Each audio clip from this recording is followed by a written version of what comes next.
Hey everybody, what is going on? Hexlex here. I got another Pokemon Pocket deck profile for you.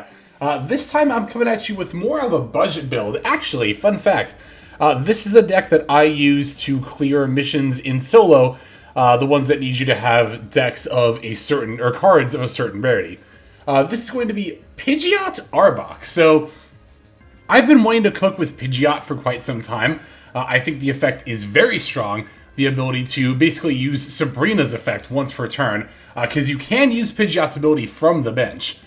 I've just been looking for a good Pokemon to pair it with, and I actually didn't come up with this myself. I came across an opponent on Ladder who was on this deck. Might have even been one of the games we've shown here on the channel. I don't remember off the top of my head, but they were on Pidgeot Arbok, and I thought it was a great combination, especially in the meta we're in, where a lot of decks, especially stuff like Mewtwo and Charizard, are trying to set up a lot of energy over a few turns on a Pokemon on the bench, right? And with Pidgeot, we can basically force that Pokemon out. And then with Arbok, we can not only damage it, but also keep it from retreating, meaning our opponent can't pull it back to the bench to try to heal it or continue setting up, right? Same if they have their strong attacker already out. We can Pidgeot to force it back to the bench, and then Arbok to keep that attacker from switching back in. So, it's a very natural combination, actually, and it's quite good. I think if you're looking for a good budget deck, especially if you've already built Arbok Weezing, which I think is probably just the best budget deck, budget being a deck that doesn't need any EX Pokemon, right, mainly, but yeah, no, in terms of budget, if you're already like playing, especially if you're already playing Arbok Weezing, and you're looking for something cool to kind of branch into on the side, I think this is a very, very fun deck, so our opponent here, I assume, is on Wigglytuff because they're playing Jigglypuff, although I don't remember if they actually do end up playing a Wigglytuff here. Looks like they have Dugtrio, or Diglett, rather, in this case, but likely also Dugtrio as well. I've been wanting to try Dugtrio, too, actually, in the Marowak deck. I've heard people say that it's not too shabby there, so.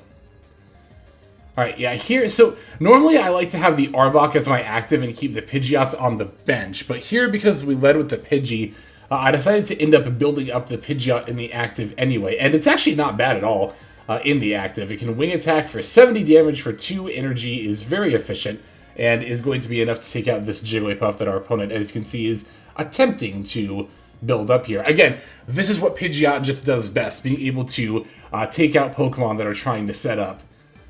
Yeah, I think Pidgeot is a great Pokemon in this meta. It's a Stage 2 evolution, so it is a pretty heavy deck commitment. I think that's the biggest drawback to it, but I could see a world where actually Pidgeot Weezing would be very good too. Yeah, I think that people, like, I don't know, I don't see that many people cooking with that. I think people might be sleeping on this card a little bit, at least a little bit. I guess to be fair, the Pidgeot itself is weak to Electric, which is pretty heavy in the meta. I imagine this deck, I don't know if I've actually played against Pikachu with this deck, but I imagine not only in terms of type weakness, but also in terms of gameplay strategy, we're kind of weak to Pikachu, because between Pikachu and Zapdos, they do have 2 threatening attackers that can attack very easily, that they don't mind bouncing back and forth between, right? But as you can see, we've already taken out 2 of our opponent's Pokemon. Our deck list, I haven't mentioned this, by the way. We're on 2 Pidgey, 2 Pidgeotto, 2 Pidgeot, 2 Ekans, 2 Arbok, 2 Potion, 2 Pokeball, 2 X-Speed, 2 Professor's Research, and 2 Sabrina. I am actually thinking about dropping the Sabrina, of course, because our Pidgeot already does everything we need it to. I guess I'd probably play Giovanni and Red Card instead. I could also see a world where we only play 1 Sabrina and we play a Giovanni as well. Yeah, I think the biggest drawback of this deck, besides the fact that it can be, well, I don't know, because against aggressive decks, it's actually not the worst necessarily, but one of the biggest drawbacks of it actually is that it doesn't do very well against bulky Pokemon, because we can only, like, our strongest attack deals 70 damage, right?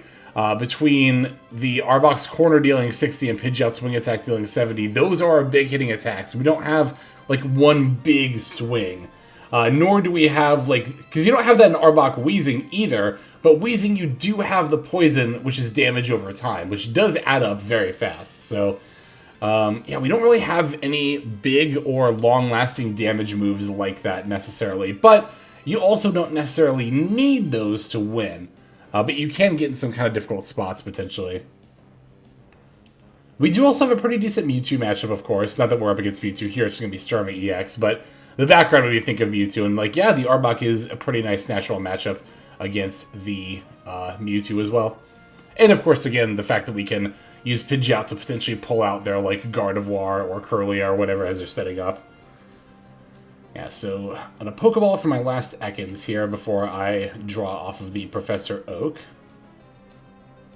But it's only got the Starmie so far. Nothing on the bench yet. Drawing Arbok and Pidgeot. Very, very good draws. Although we do still need a Pidgeotto at some point. But yeah, we'll definitely start building up our active Ekans and then go in for a bite. Alright.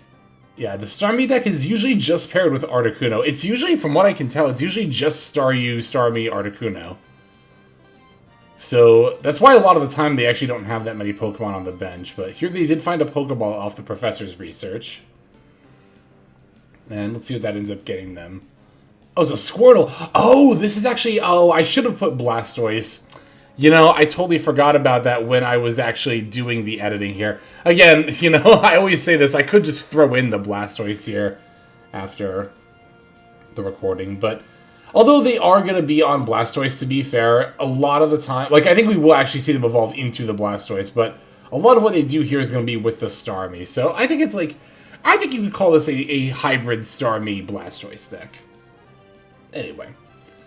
Yeah, we're going to corner the Starmie here. Now, it's going to knock us way down. If they have a Giovanni, they could potentially one-shot, but that is banking on them having one exact card. And in a deck with two evolution lines, especially one of which being a Stage 2, I'm going to bank on the fact that they don't have room for Giovanni in their deck.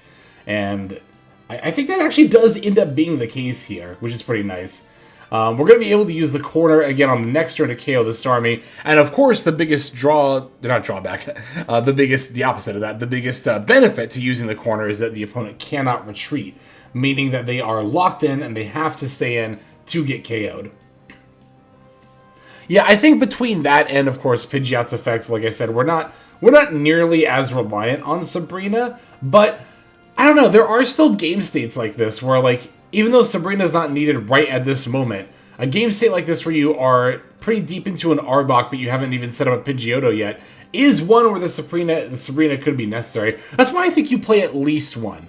I can see a world where you do one Sabrina, one Giovanni. I'd probably change that about this deck moving forward if I had to pick one thing specifically.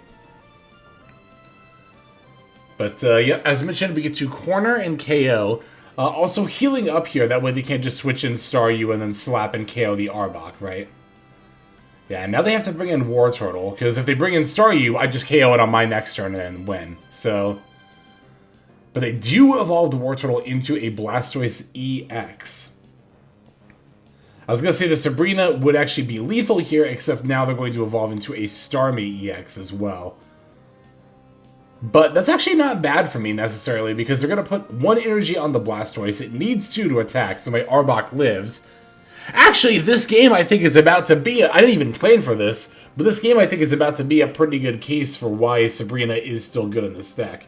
We did finally draw a Pidgeotto, but of course, it's going to take a couple of turns to get to a Pidgeot, so I'm going to evolve into the Pidgeotto. I'll put an energy on it to set up the Pidgeot for the next turn.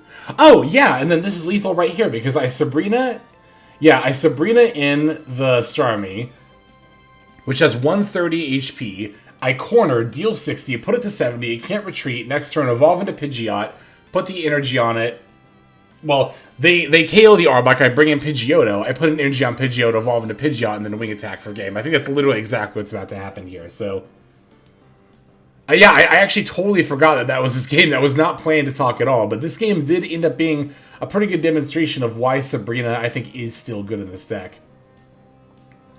Oh yeah, they didn't even have any energy here, but they actually are, spoiler alert, going to end up hitting for 90 because they hit not one, not two, not three, but 4 heads on the Misty. That's actually, and I think I've been kind of lucky in this regard, that's the most energy I've seen a Misty give so far, and it was in a situation where, you know, having 4 wasn't even important. They just needed 2 to be able to attack.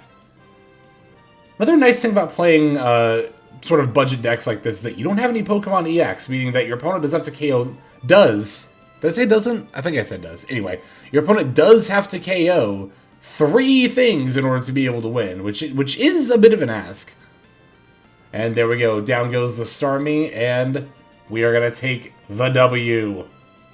Alright, I do, of course, have another game lined up for you after this one, but yeah, that I feel like was a pretty good demonstration of how, granted, again, we did it with Sabrina, not Pidgeot, but that's a good demonstration of the relationship between that style of effect and Arbok, and how that can be so, so good.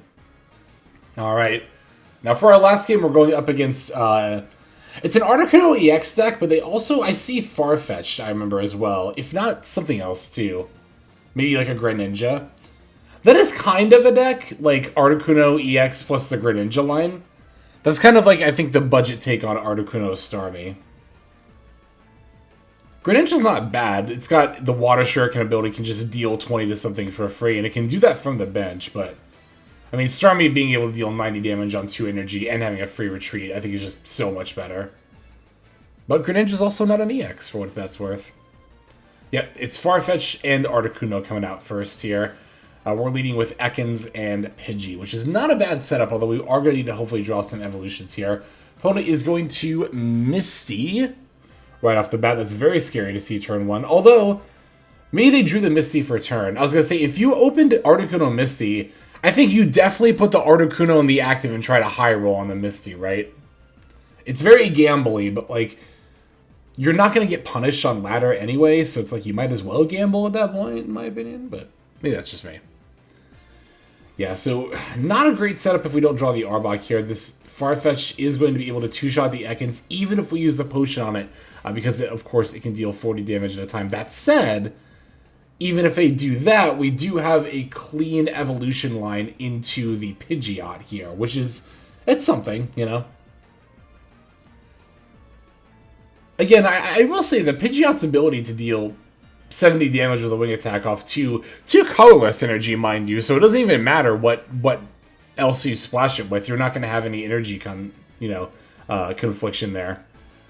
I think that's pretty good. Oh, I retreated out the Ekans. I forgot about that. I thought I was just going to chump the Ekans and let it get KO'd. I think I actually just top decked that X speed, which is why I didn't consider that play before. Yeah, even though Gust won't KO here, the more important thing is that my Ekans won't get KO'd, and the Farfetch'd can't one-shot the Pidgeotto, so I can still evolve into the Pidgeot. It's a little bit unfortunate that Farfetch'd is left at 10, but sometimes there's just not really anything you can do about that. Alright, Misty coming up short right off the bat, so no extra energy on the Articuno, thank God, honestly. Yeah, they throw down another Farfetch'd. Pro just really likes burbs. But hey, I guess we're on burbs too. Alright, we get another Pidgey here. Not ideal, but I guess it could be worse. So we are definitely going to evolve. I'm also definitely not going to use Drive Off here, because I don't want them to just bring in the Articuno. I'm at 90, so I do actually use the potion here, just in case they have the ability. Well, I guess they've already used both Misties, but I was thinking, like, okay, what if they are... Yeah, I did forget they used both Misties. I was like, what if they Misty plus Giovanni to Blizzard for 90? Like, I mean, that sounds a little bit... That sounds a little bit like I'm being paranoid, but there's a lot of worlds where that could happen. Not this one, because, again, they played both Misties already, but... Alright, look at the Sabrina here, so I'm definitely just going to bring in the Pidgey so they don't just KO the Ekans, right? And then, even if I don't draw an X speed, it's totally fine. Just attach an energy to Pidgey and retreat it out with its cost. It's only 1.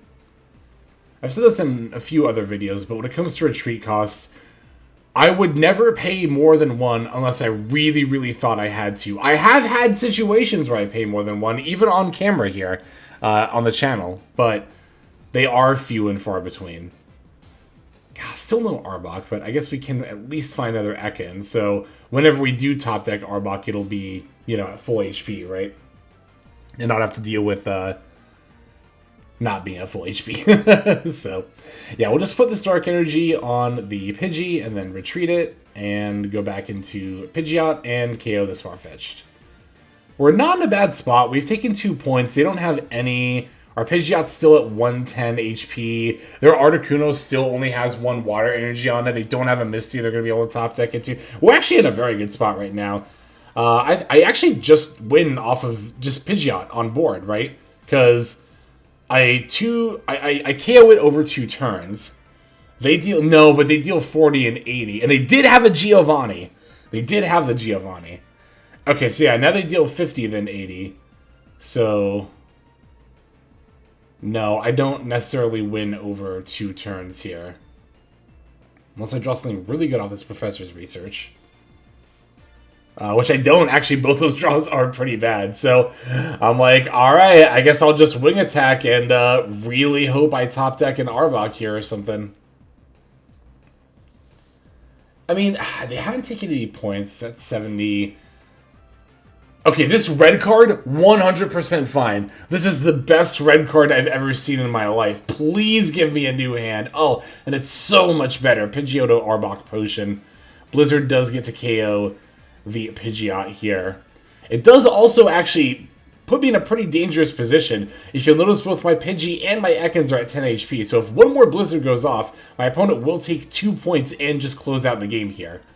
But what I'm going to do is I'm going to evolve my Ekans into Arbok. I'm going to evolve the Pidgeotto to essentially heal it. I really should have potioned the Ekans here, but I decided to ultimately potion the... No. That's right. I potioned the Arbok in case they have another Giovanni, so that way that doesn't one-shot my Arbok here.